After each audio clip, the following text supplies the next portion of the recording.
लिखो। अध्यक्ष महोदय, आपने मुझे 10वीं पंचवर्षीय योजना पर बोलने का अवसर दिया, इसके लिए मैं आपका आभारी हूँ।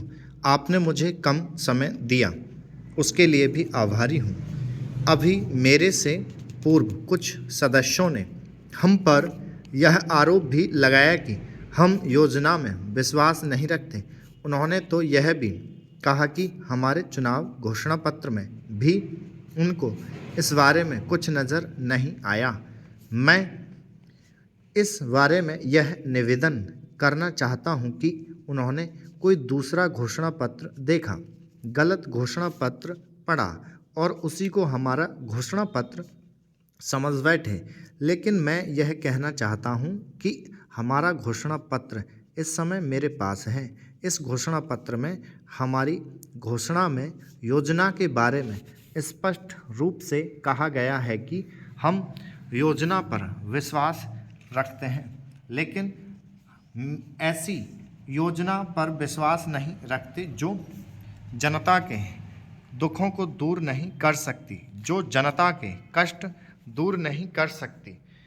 आज तक जितनी भी योजनाएं बनाई गई हैं, जिन्हें हम पहली पंचवर्षीय योजना, दूसरी पंचवर्षीय योजना और 10वीं पंचवर्षीय योजना आदि कहते हैं, और उन योजनाओं में हमने जो कुछ निर्धारित किया उनसे हम जनता के दुखों को दूर नहीं कर सके और जनता के कष्ट दूर नहीं हुए।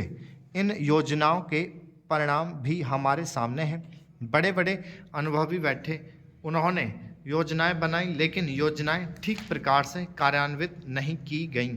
उन योजनाओं में काफ़ी दोष थे, जिसके कारण ये योजनाएं लोगों के दुखों को दूर नहीं कर सकीं।